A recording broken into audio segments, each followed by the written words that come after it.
नमस्कार, मैं रवीश कुमार। दिल्ली में इंडिया गठबंधन की बैठक में फैसला हुआ कि वोटों की गिनती के समय किस तरह की तैयारी करनी है और सतर्क रहना है। जब तक वोटों की गिनती की प्रक्रिया पूरी नहीं होगी, सारे एजेंट आखिर तक बैठेंगे और कोई काउंटिंग हॉल से बाहर नहीं निकलेगा। इंडिया गठबंधन ने भी दावा किया है कि कम से कम उसे 295 सीटें आएंगी। एक तरफ जहां नरेंद्र मोदी ध्यान के बहाने अकेले ही नजर आते रहे, इंडिया गठबंधन के नेता चुनाव बीत जाने के बाद भी एक साथ नजर आए। ध्यान तो किसी ने नहीं किया, मगर 2.5 घंटे की बैठक भी किसी ध्यान से कम नहीं। आज इस बैठक के बाद जब सारे नेता बाहर आए तो उनका आपस का तालमेल भी दिखा। जब तक मल्लिकार्जुन खड़गे प्रेस को संबोधित करते रहे, तब तक सारे नेता उनके ही पीछे खड़े रहे। सोनिया गांधी, शरद पवार, राहुल गांधी, प्रियंका गांधी, अरविंद केजरीवाल, भगवंत सिंह मान, अखिलेश यादव, चंपई सोरेन, कल्पना सोरेन, दीपांकर भट्टाचार्य और अनिल देसाई समेत 24 नेता खड़े रहे। तेजस्वी यादव के लिए कुर्सी लगाई गई थी। 4 जून के नतीजे के पहले का यह फ्रेम भी अपने आप में ऐतिहासिक है। नतीजे से पहले की यह विक्ट्री साइन विपक्ष की एकता की जीत है। उनका यहां तक एकजुट रहना बता रहा है कि विपक्ष के सभी नेताओं ने जनता की यह मांग सुनी कि सबको एक होना पड़ेगा। हार जीत अलग बात है, लेकिन विपक्ष ने एकता की मांग को सुना और इसे पूरे चुनाव के दौरान बरकरार भी रखा। ऐसी चर्चाएं भी सुनने को नहीं मिली कि इनमें से कोई अकेला चल रहा है और अपनी महत्वाकांक्षा की राजनीति कर रहा है। तमाम सीमाओं और चुनौतियों के बाद भी चुनाव को एक तरफा नहीं होने दिया।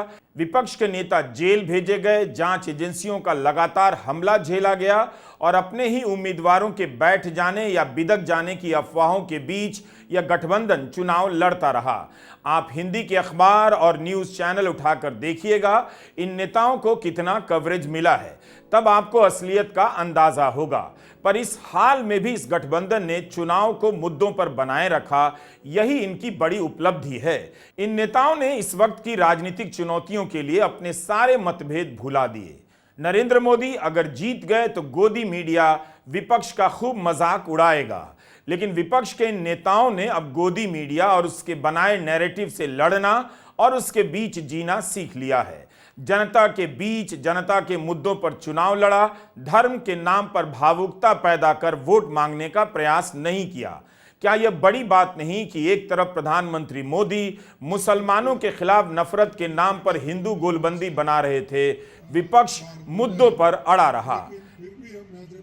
जो आज बीजेपी और उनके साथी लोग खास करके एग्जिट पोल पे बहुत वो लोग चर्चा करेंगे और इसीलिए लोगों में कंफ्यूजन नहीं होना और वो जो नैरेटिव देने की कोशिश कर रहे हैं उसको हमने सच्चाई इस देश के लोगों को बताना चाहते हैं।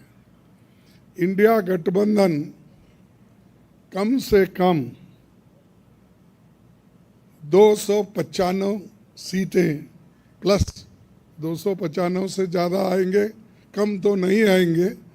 ये हमने आकलन किया कि सभी हमारे नेताओं से पूछने के बाद ये एक आंकड़ा हमारे पास मिला है और इस आंकड़े में कोई बदलाव नहीं है। ये एक जनता की सर्वे है, हमारा सर्वे नहीं है। जो जनता ने सीधा हमारे को कहा है और हमारे नेताओं को जो इन्फॉर्मेशन दिया है, ये इन्फॉर्मेशन पहुंचाया है, उस आधार पर ये हमने आज आप लोगों को बता रहे हैं। सरकारी सर्वे तो होते हैं क्योंकि उनके पास बहुत से आंकड़े बनाने का, बिगाड़ने का ये पहले से भी है और उनके चंद जो मीडिया के दोस्त हैं उसको हाई फाई करके वो भी लोग बताते हैं। इसीलिए हम आपको सत्य बताना, रियलिटी बताना, जनता का क्या मन है, जनता जो कहती है वो हम आपके सामने रख रहे हैं। 4 जून को पता चलेगा कि 295 सीटों का आंकड़ा सच्चाई के कितना करीब था। मगर यह बात भी नोट करने लायक है कि इस चुनाव में विपक्ष उम्मीद कर रहा है। अभी तक के 2 चुनाव में विपक्ष ने उम्मीद खो दी थी। यह इस चुनाव की बड़ी जीत में से एक है। दरअसल 2024 के चुनाव की कई जीत है, उसे अनदेखा नहीं करना चाहिए। विपक्ष ने इस चुनाव में एक बहुत मुश्किल लड़ाई लड़ी है। शुरू में लग रहा था कि विपक्ष हताश है, लड़ भी नहीं पाएगा, सब किसी को जेल में डाल दिया जाएगा। विपक्ष का मजाक उड़ाना बहुत आसान है, लेकिन बिना विपक्ष के कोई भी लोकतंत्र नहीं रह जाता। हर किसी को लगता था कि कुछ भी हो जाए विपक्ष एकजुट नहीं होगा, लेकिन विपक्ष ने इस असंभव को संभव कर दिखाया। भले ही नरेंद्र मोदी की जीत के दावे किए जा रहे हैं, मगर उनके पाले का गठबंधन इस चुनाव में बिखर गया। पुराने साथी नजर नहीं आए। अपने ही पुराने सहयोगियों को तोड़ ताड़ कर बीजेपी का गठबंधन बना है। मल्लिकार्जुन खड़गे ने कहा कि 2 जून को चुनाव आयोग से समय मांगा गया है। मैं आपका धन्यवाद करता हूं, क्योंकि हमने इतनी कोशिश इकट्ठा होके हमने की है, और ये इकट्ठा होने के वजह से आज ये फिगर आपके सामने हम रख रहे। और दूसरा इलेक्शन कमीशन के पास भी हम जाएंगे, हम बताएंगे, क्योंकि पहले बैलेट पेपर चंद जगह बाद में गिनते थे, उसमें भी गड़बड़ी हो सकती थी और दूसरे चीज़ों में भी गड़बड़ी हो सकती थी। इसीलिए हम इलेक्शन कमीशन के पास जाके हमारे गठबंधन के लीडर उनको जो कुछ भी हमारे शिकायतें हैं उनके सामने रखेंगे, और उनको करेक्शन करके, जो मॉडिफिकेशन करके जो ऑर्डर निकालना है और हर डिस्ट्रिक्ट मजिस्ट्रेट को भेजना है या रिटर्निंग ऑफिसर को, वो भेजे, जल्द से जल्द ये काम करें। इस चुनाव में बैलेट पेपर को लेकर कई जगहों से शिकायतें आई हैं, इन पर ध्यान देना जरूरी है। विपक्ष की लड़ाई का एक मोर्चा चुनाव आयोग को लेकर भी था। जयराम रमेश ने बताया कि कांग्रेस ने चुनाव आयोग से 117 शिकायतें की, लेकिन कई शिकायतों पर कोई कार्रवाई नहीं हुई। हमने 77 दिनों में चुनाव आयोग को 118 शिकायतें प्रस्तुत की। ये 118 शिकायतें आचार संहिता का उल्लंघन, रिप्रेजेंटेशन ऑफ पीपल्स एक्ट 1951 का उल्लंघन और सुप्रीम कोर्ट के अनेक निर्णयों का उल्लंघन है। इसकी पूरी जानकारी आपको मिल जाएगी और ये सारा डिटेल हमने एक टेबल भी बनाकर आपको मिल जाएगा अगले 5-10 मिनटों में। पर कुल मिलाकर 117 शिकायतें। 117 शिकायतों में से निवर्तमान प्रधानमंत्री के खिलाफ 14 शिकायतें हैं उल्लंघन का। 8 शिकायतें उत्तर प्रदेश के मुख्यमंत्री के खिलाफ हैं, 3 निवर्तमान गृह मंत्री के खिलाफ हैं और बीजेपी अध्यक्ष स्मृति ईरानी, हेमंत बिस्वा शर्मा के खिलाफ भी कुछ शिकायतें हैं।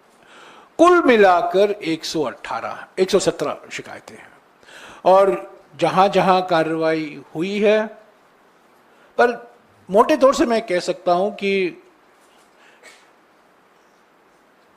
बहुत सारे ऐसे शिकायतें हैं जिस पर कुछ कार्रवाई नहीं हुई। पर इसकी जानकारी मैं आपको देना चाहता हूं कि 13 अप्रैल से लेकर 30 मई तक कांग्रेस पार्टी ने चुनाव आयोग को 117 शिकायतें प्रस्तुत की। इस चुनाव में मतदाता सूची से नामों का कट जाना भी एक बड़ा मुद्दा रहा।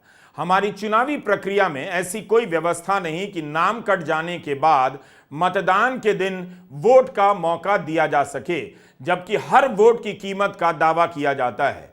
कई जगहों से रिपोर्ट आई कि बड़ी संख्या में वोट सप्रेशन हुआ है, यानी किसी कारण से मतदान करने नहीं दिया गया तो मतदाता का ही नाम सूची से गायब हो गया। जेएनयू की प्रोफेसर आयशा किदवाई का नाम मतदाता सूची में नहीं था। 25 मई को दिल्ली में जब मतदान हुआ तब मतदान केंद्र पर उन्होंने काफी कोशिशें की, फिर भी वोट नहीं डाल पाई। चुनाव आयोग के पास ऐसा कोई सिस्टम नहीं कि वह एक प्रोफेसर को वोट डालने का अधिकार दिला सके। जब आयशा किदवाई जैसी प्रोफेसर का यह हाल था तो न जाने कितने आम लोगों का नाम कट गया होगा और वे अपनी बात कह भी नहीं पाए होंगे। आयशा किदवाई ने बाद में एक पोस्ट लिखा और बताया कि किसी ने भी उनके सवालों का जवाब नहीं दिया। क्या उनका नाम मुसलमान नाम होने के कारण कट गया, इसका भी जवाब नहीं मिला। उन्हें बताया गया कि किसी ऐप से मोबाइल नंबर लिंक नहीं किया था, इसलिए नाम कट गया होगा। दुनिया भर में मशहूर इस प्रोफेसर के आंसू निकल आए। आयशा ने लिखा है कि 10 साल में मोदी सरकार ने यही कहकर लोगों को चुप किया है कि गलती आपकी है। प्रोफेसर आयशा किदवाई ने लिखा है कि इंडिया गठबंधन तभी कह रहा है कि संविधान खतरे में है और हमने इस चुनाव में देख लिया। सिर्फ वही नहीं, अनेक लोगों ने मतदाता सूची से नाम कट जाने की शिकायत की है। क्या यह चुनाव आयोग बताएगा कि ऐसे कितने लोगों के नाम कट गए और वो वोट नहीं डाल पाए?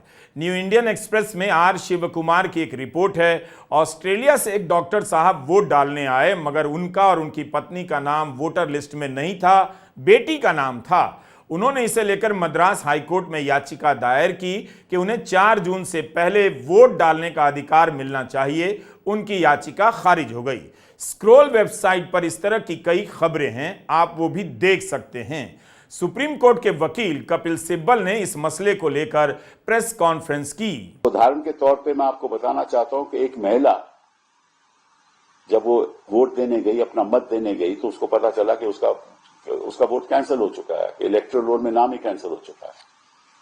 तो जब उसने पूछा कि काहे को कैंसिल हुआ है, तो जो ऑफिसर था वहां, उसने कहा मुझे नहीं मालूम। फिर उसने कोशिश की पता करने की कि कैसे हुआ, तो पता चला कि किसी ने ये कहा कि उसकी तो मृत्यु हो चुकी है, देहांत हो चुका है। फिर उसने पता किया कि ये हुआ कैसे, तो किसी ने याचिका डाली कि ये महिला का तो देहांत हो चुका है।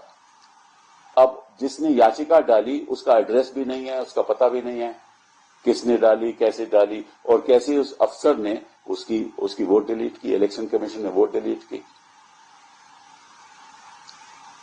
तो मैं समझता हूं कि इस देश में एक ऐसा कानून आना चाहिए कि जो भी मतदाता के हक को छीने उसको मिनिमम सजा 5 साल होनी चाहिए, मिनिमम सजा, ताकि चाहे वो पुलिस अफसर हो जो मतदाता को वोट नहीं देने देता, और जो भी सरकारी कर्मचारी उसमें शामिल हों उनको भी इतनी सजा मिनिमम होनी चाहिए। जब तक आप ये नहीं करोगे कि धांधलेबाजी इलेक्शन में चलती रहेगी। और मैं सोचता हूं कि इलेक्शन कमीशन ने इस बारे में गौर क्यों नहीं किया। इलेक्शन कमीशन को खुद रिकमेंडेशन देना चाहिए था कि अगर कोई भी ऐसे काम करेगा तो उसको मिनिमम सजा होनी चाहिए। आज मतदान समाप्त हो गया। 7वें चरण के मतदान पर गर्मी भारी पड़ गई या लोगों का उत्साह ही ठंडा पड़ गया। उत्तर प्रदेश की 13 लोकसभा सीटों पर शाम 5 बजे तक 54% मतदान हुआ। आखिर उत्तर प्रदेश में मतदान को लेकर ज्यादातर चरणों में उत्साह क्यों नहीं बन पाया? बलिया में शाम 5 बजे तक 51% भी मतदान नहीं हो सका। तेज गर्मी और लू के कारण बलिया की ये खाली सड़कें बता रही हैं कि लोग वोट देने नहीं निकले। शहर की सड़कों पर सन्नाटा पसरा हुआ था। पैदल चलने वाले इक्का दुक्का नजर आए, लेकिन सड़क पर कारें भी नहीं थी। पता चल रहा था कि गर्मी ने घरों पर ताले लगा दिए हैं। मतदान केंद्रों पर भी सुबह के वक्त चहल पहल देखी गई, लेकिन कई जगहों पर मामला ठंडा दिखा। बलिया के एक मतदान केंद्र पर वोट देने गए वृद्ध व्यक्ति की मौत हो गई। मतदान से एक दिन पहले खबर आई कि यूपी और बिहार में गर्मी के कारण 25 लोगों की मौत हो गई। ये सब मतदान की प्रक्रिया से जुड़े हुए लोग हैं। इतनी तैयारी और इंतजार के बाद मतदान केंद्रों का हाल बता रहा है कि 7 चरणों में मतदान कराने का फैसला कितना गलत था। गोरखपुर में 5 बजे तक 52.5% ही मतदान हुआ। वाराणसी में भी मतदान समाप्त हो गया। 2019 में भी बनारस में कोई अप्रत्याशित मतदान नहीं हुआ। करीब 55% ही मतदान हुआ था। बनारस में भी दोपहर 3 बजे तक मतदान 48% के आसपास रहा, लेकिन 5 बजे तक बहुत बदलाव नहीं आया। 55% से भी कम मतदान रहा। यहाँ के मतदान केंद्रों में वोटरों की लाइन देखकर नहीं लगा कि गर्मी के कारण लोग वोट डालने नहीं आ रहे हैं, लेकिन तब भी शाम होते होते मतदान का प्रतिशत बनारस में 60% से अधिक नहीं गया, जबकि जाना चाहिए था। 2019 में बनारस की सीट से प्रधानमंत्री मोदी करीब 4,80,000 मतों से जीते थे।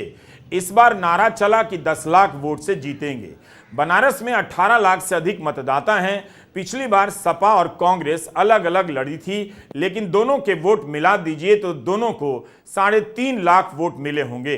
निवर्तमान प्रधानमंत्री को करीब 6.25 लाख वोट मिले थे। अजय राय प्रधानमंत्री मोदी से लगातार 2 बार हार चुके हैं।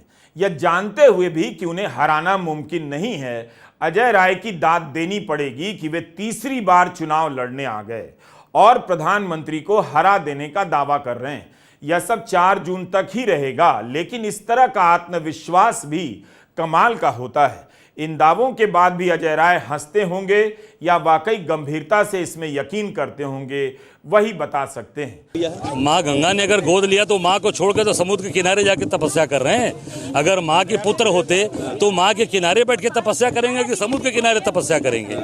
माँ अपने बेटा अपनी माँ को छोड़ेगा, वो अपनी माँ के साथ खड़ा रहेगा, माँ के तट पर बैठ के तपस्या करेगा कि न कि समुद्र के किनारे करेगा। चुनाव के सबसे बड़े मुद्दे कौन से? ये जनता तय करेगी। हमने अपना वोट, अपना अधिकार, अपना जो मत था डाला, और निश्चित तौर से इस बार काशी की जनता अपने बेटे, अपने परिवार को मौका। क्या लगता है आपको? दर्शन कर लिया है, बाबा का आशीर्वाद मिल गया है? बिल्कुल, बाबा तो भक्त हैं, उनका आशीर्वाद हम सदैव। काशी के मतदाताओं को पूरा भरोसा आपको है? बिल्कुल, हमारा परिवार है, हमारा घर है, और निश्चित तौर से उन्होंने 2 बार प्रधानमंत्री चुनकर देखा, इस बार अपने बेटे को चुनेंगे। और एक बार राहुल जी ने एक बात, बहुत बड़ी बात कही मोहन सराय में, कि इस बार प्रधानमंत्री नहीं बन रहे हैं, इस बार सांसद की लड़ाई है। तो सांसद की लड़ाई में अजय राय यहाँ मिट्टी से जुड़े हैं, घर से जुड़े हैं। मैं माँ गंगा से झूठ बोलकर समुद्र के किनारे जाकर तपस्या नहीं कर रहा हूँ। मुझे तपस्या करनी कभी भी होगी इसी गंगा के घाट के तट पर, यहीं दशाश्वमेध, जहाँ 10 अश्वमेध यज्ञ हुए, वहीं पर मैं बैठ के तपस्या।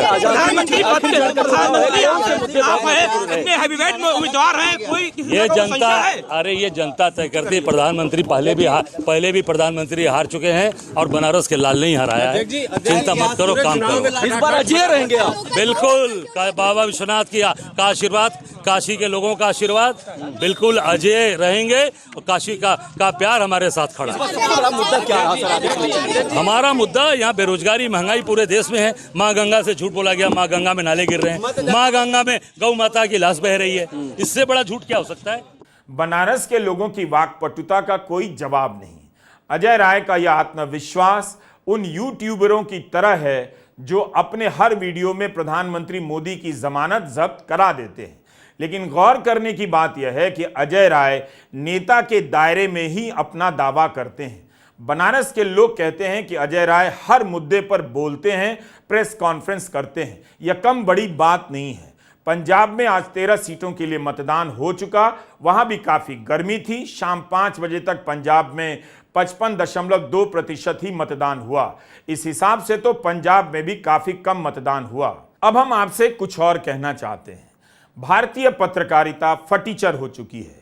इससे अधिक पतन क्या हो सकता है कि न्यूज चैनलों पर सट्टा बाजार के आंकड़ों को लेकर चर्चा हो, उनके नंबर फ्लैश किए जाएं। इस चुनाव में हमने किसी की हार और जीत का दावा नहीं किया। एग्जिट पोल में बीजेपी की जीत के दावे किए जाने लगे हैं, तब भी हमने कोई दावा नहीं किया। हम आपको बता दें कि 4 जून को हम आराम करेंगे। अगर लगा और बना सका तो वीडियो बनाने का प्रयास जरूर करेंगे। हर चीज मैं ही करूं ये बिल्कुल जरूरी नहीं। किसी को बल्लेबाजी करनी चाहिए, किसी को गेंदबाजी और किसी को फील्डिंग, ताकि खेल में 11 खिलाड़ियों की जरूरत बनी रहे। काउंटिंग का प्रसारण लाइव करने की हमारी क्षमता नहीं है। नतीजों के दिन आने वाले आंकड़ों, उनका विश्लेषण, यह सब एक बड़े सेटअप में ही होता है। आप न्यूज चैनलों के सेटअप देखिए, स्टूडियो देखिए, भव्य और चमकदार बन गए हैं। यही चैनल अपने स्ट्रिंगर को 500 और 1000 रुपया नहीं देते हैं। दूर दराज की रिपोर्टिंग का बजट नहीं होता है, लेकिन स्टूडियो इस तरह से सजाया गया है कि आम दर्शक की आंखें चौंधिया जाएं। हर जगह रिपोर्टर कम किए जा रहे हैं और स्टूडियो भव्य बनाए जा रहे हैं। यह पत्रकारिता की विलासिता है, आवारागर्दी है। पूरा चुनाव फालतू के मुद्दों में गुजार दिया गया। मतदान के दिन जब वोटिंग के वीडियो आया करते थे, तब पता चलता था कि इस देश में कितनी गरीबी है। यह बात बार बार कहने की जरूरत है। अच्छा हुआ कि सुबह सुबह तैयार होकर, टाई लगाकर, नई कमीज खरीदकर दफ्तर जाने का क्रम टूट गया। अब मैं न्यूज चैनलों को मिस भी नहीं करता। पीछे का छूट जाना ही बेहतर होता है, वरना आप लोगों का प्यार कहां मिलता। हमारी छोटी सी टीम ने इस चुनाव में जमकर काम किया। 1 मार्च से लेकर हमने 166 वीडियो बना डाले। 437 मिलियन व्यूज मिले हैं, यानी 43 करोड़ व्यूज से भी ज्यादा, वो भी मात्र 166 वीडियो में।